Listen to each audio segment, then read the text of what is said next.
If you're a fan of historical accuracy and increased difficulty in EU4, then you're gonna love MEIOU and Taxes, a mod that is on my top 5 and I really enjoy, but it is also extremely difficult as much as it is in-depth and unique amongst mods for EU4. MEIOU and Taxes actually got updated on the 17th of March, and there have been some significant changes overall over the past few years. The game is just so much better now. It's crazy. I mean, look at this. The bookmarks themselves have actual icons, man. The amount of love that went into this mod is just crazy. Historically accurate, and a lot of love and work has gone into this. So do make sure to check out the mod if you haven't already, but I'm sure most of the community already knows about this. Now, the first start date we have and the earliest is the 1356 start date, which is the 100 Years War. We already are knee deep in the 100 Years War, which started about 2 decades earlier, and the world looks very similar to another game that goes by the name of Project Caesar. Coincidence? Could it be also because a few of the people working on Project Caesar are also modders for MEIOU and Taxes? I don't know. Nobody knows really. Now guys, before we get into this, do make sure to leave a like. If we get 4,000 likes, I'll cover the Voltaire's Nightmare mod,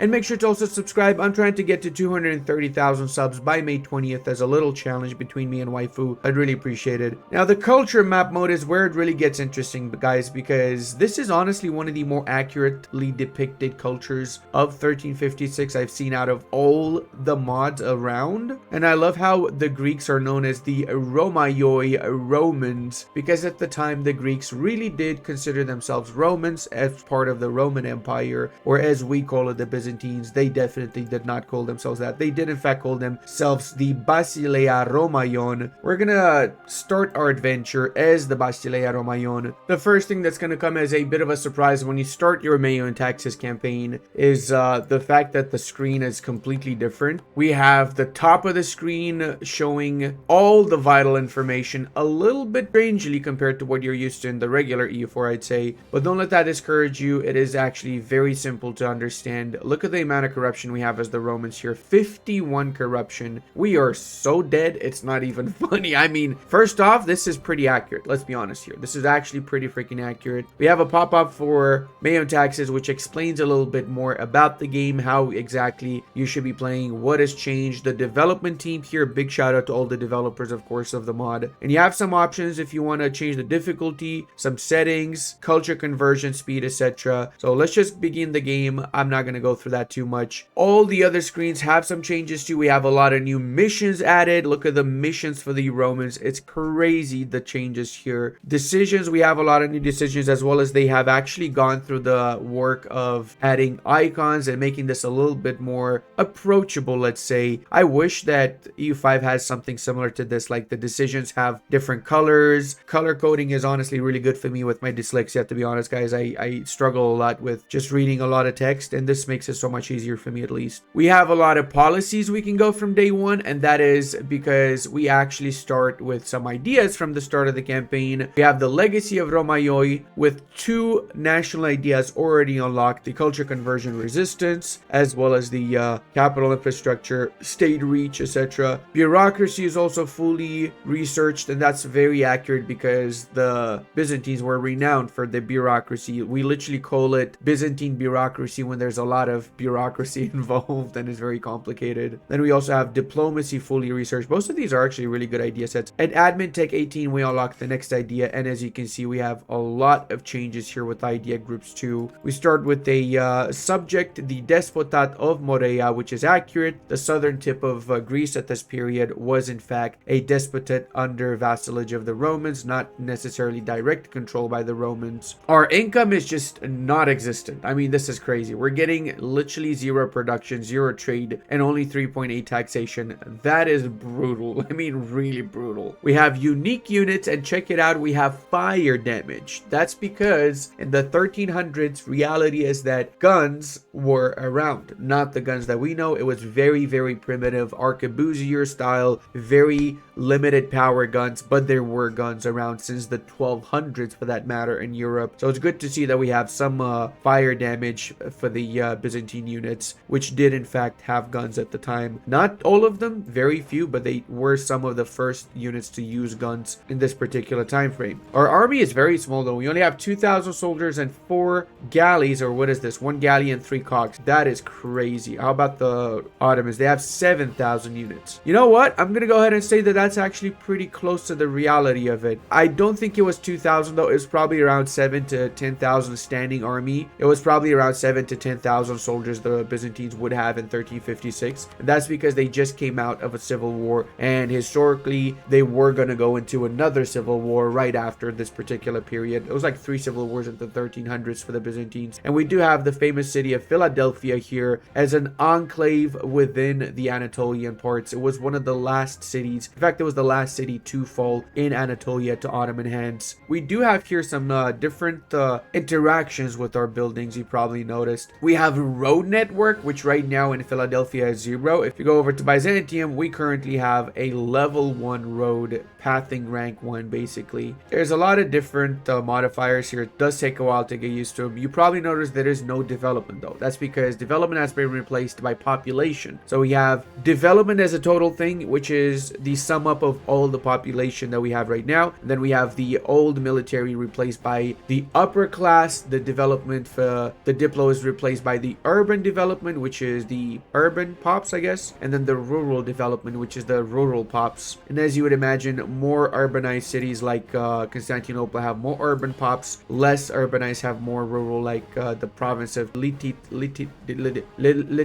I said that perfectly, didn't I? Has a lot of rural pops, only limited amount of urban and upper class development or pops. I like to call it pops, but I guess the mod calls it development, so I should start calling it development too. We have really high unrest as well because of non-accepted culture here. Well, that's because they're Bulgarians, and Bulgarian is definitely not an accepted culture just yet. Cappadokis is accepted. Where is that actually? So that's within our culture group. Oh, it's Cappadocian, isn't it? Oh, it is. That's so cool. Love to see how the coastline also is still predominantly Greek in this mod. The process of intense Turkification hasn't yet begun apparently, or not yet finished in any case. We have a faction system as the Byzantines, bureaucrats, aristocrats, spiritualists, metropolitan, and chiefs. Interesting. Chiefs, okay. I'm wondering what that's about. Let's see the cores. We still have a lot of cores around here. We've got cores on Serbia, which right now is at the peak of the Serbian Empire in essence, right? This is when the Serbians were basically the strongest, if I'm not mistaken. And apparently they only own directly a few provinces. The rest are vassals of Serbia. I'm guessing that's to show that it was a highly feudalized society. So the actual leader owned these lands directly, whilst the other areas were owned by various vassal subjects. Oh my god, we even start with war exhaustion that high? What the hell? We're not even at war. Oh dear, this is like insane debuffs for the Byzantines. Holy schnitzel, man. Oh, I like this. They can get up to 3 missionaries and missionary strength plus 2.5, local unrest reduction 2 from church influence. Question is, how do we increase our church influence then? Oh my god, the estate screen. What is this, brother? I have not played this mod in a while, and I have to say this is a little bit surprising to see, a little bit more complicated than I'm used to. Okay, well, at least we can have one more land force limit increase. The way the government reforms also work is very different. You don't need government reform points to change stuff anymore. You can change whenever you want, but this does deeply affect your society and your country, so do make sure you're making the right choice here, because it can have some pretty dire consequences otherwise. Oh my god, we have fear of the Turks modifier. What the schnitzel, man? Lands of Anatolia, we must be cautious of the Turks. Yeah, no kidding, buddy. No kidding. A Turkish prince has been kidnapped and is held for ransom in the Aegean port of Phocia. With our fleet and Ottoman backing, we could pay the ransom and retrieve Halil. The Ottoman are willing to sign a truce, buying us crucial time to regain our strength. Ooh. You know what? I'll do that. I do need a truce with the Ottomans just so I can stabilize my country a little bit before they, probably still will win against us. Gonna use my precious money to reach our max land force limit. And what the schnitzel is happening here? Everyone's murdering everyone. Oh noes. Well, maybe I should take advantage of the Serbians getting attacked and take back some of my provinces then. Or just wait till this finishes and then attack whoever wins. Then again, Epirus is free target here. Oh, I wish I saw that before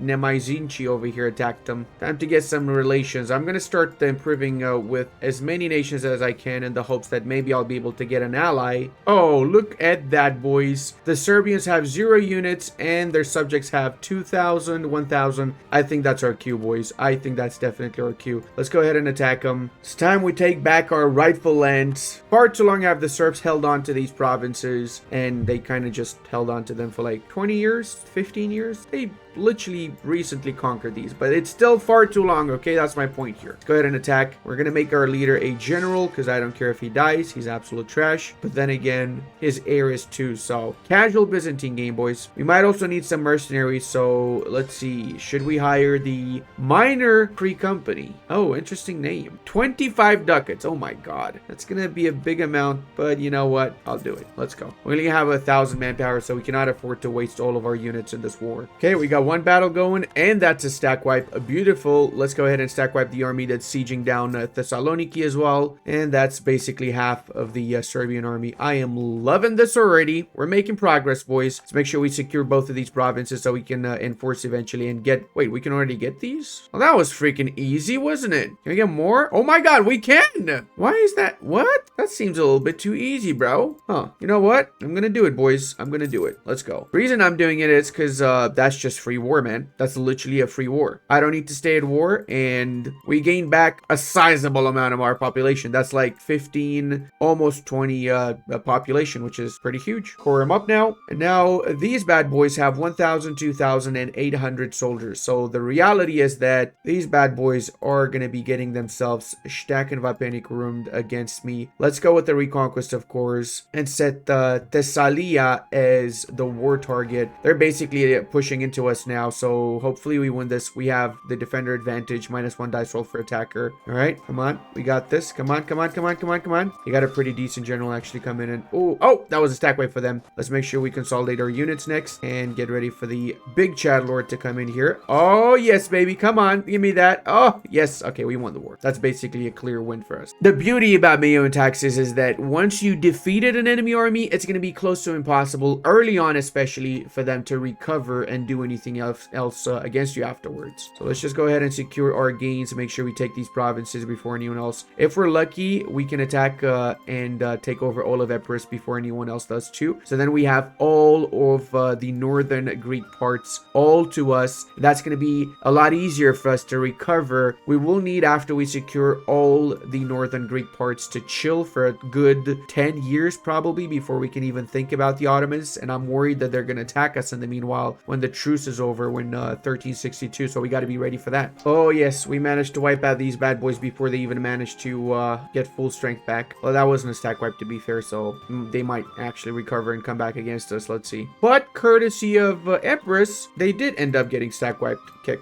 All right. Well, let's go here. Avlona. I'm assuming these parts are absolutely Albanian. Yes, indeed, they are. But we still have course here because this is rightful Byzantine clay, obviously. Ooh, Bulgaria just declared war on someone. The Bulgarian reconquest of Niš. Ooh, Serbia, you're in trouble now, buddy boy. I always wondered what it must have been like for the Romans living in the coastal cities of Anatolia. Like after the Ottomans took over the entirety of Anatolia and you had like these remnant cities of the Byzantines. Basically knowing that sooner or later they also will fall to the Ottoman hands or the Turkish hands. What did they feel like? Must have been so dreadful living in these cities at the time. Also, here's another really cool thing about MEIOU taxes. You cannot interact with other nations if you don't have diplomatic range. I genuinely love this. It makes no sense for you to be able to interact with freaking Ming when you're in Spain, for example, just because. You should have some sort of diplomatic range ability or mechanic that limits your interaction with other nations, and I'm glad to see they added that in. Now I have a question. Why the shit am I hemorrhaging money so badly? Because I'm over the force limit. What the hell is this, man? I just took loan after loan because I'm over the force limit. I didn't even realize that was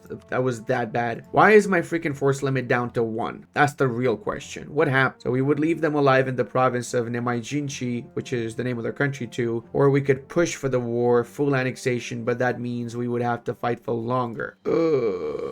I guess we can keep on fighting. We almost finished this anyway. boy. All right, well, the war is over, boys. We basically won, and it looks like they're okay with us fully annexing them. We're taking a little bit of money, so we can fully annex, but not take all the money. I see how it goes. I see. So your lands are less important than your money. Okay, buddy. Sure thing. Interesting mechanic. I know that's in base game too. Don't worry. All right, well, whatever the case, let's go ahead and core this up. Is our land force limit still 1? It is. What the hell is going on here, bro? I don't know why it's 1. But you know what I'm gonna do? I'm gonna be attacking these guys just because I want to take them out before my land force limit kills me. So what I'm gonna do in essence is I'm gonna have peace afterwards. I'm gonna try not to attack anyone for 10-15 years just so I can stabilize my country, and I'm gonna have to disband most of my army because I'm gonna die economically if I don't, in essence. It's also crazy to see how slow the coring process is. It's literally like 5-6 years to core a province, way slower than it is in base EU4, and I'm actually kind of okay with that. It should be significantly harder to quell a province and just integrate it into your society after you've conquered it in the base EU4, if you ask me. I'm glad that they're doing that with EU5, but maybe they're doing it a little bit more extreme with EU5 because there's way too slow to integrate. 50 years from what I understand from the forums is a little bit too long. Only took us 800 days to capture the city of Epirus, but hey, better late than never, right? That means we can politely ask the Epirus to stop existing. There you go. And now it's time to just do nothing for a very long time when it comes to expansion because we need to fix our economy. We also have 25 war exhaustion, so we really must stop going to wars and just fix this somehow. You know what? We're actually losing quite a lot of corruption per year, so if we don't die in the next 40 years, we might actually see ourselves getting 0 corruption. Well, boys, I think it might be over. We needed to be at peace for a second, and the Ottomans just went, nope, no peace for you. Can we give something to them that doesn't require we lose everything? Is that an option? Oh my god. What do they want? Oh my god, they want the entire freaking country? Are you shitting me? Wow. Okay, you know what? You know what, Ottomans? I'm gonna go full balls here, and I'm gonna just go full on mercenaries. You know what? I'm doing it. I'm freaking doing it. I am going very much so in debt here, but I think it's gonna be worth it. If we manage to hold off the Ottomans, or at least get a favorable peace deal, then we kind of won, I guess, as long as we don't lose everything. And you know what? Our heir might not be the best leader, but he does have some decent pips. Now, boys, I am going to leave it here. The game has one flaw, and that is the fact that it is super laggy. And I've got a decent computer, and it's like stuttering every 5 minutes. Kind of upsets me, and also I'm about to die to the Ottomans, so I don't want you guys to witness that because that's just embarrassing. But hey, I had fun. This is a good mod. You guys should definitely try it out, especially those of you with the NASA computers. And make sure to hit a subscribe button. Love you all, and I'll see you in the next one.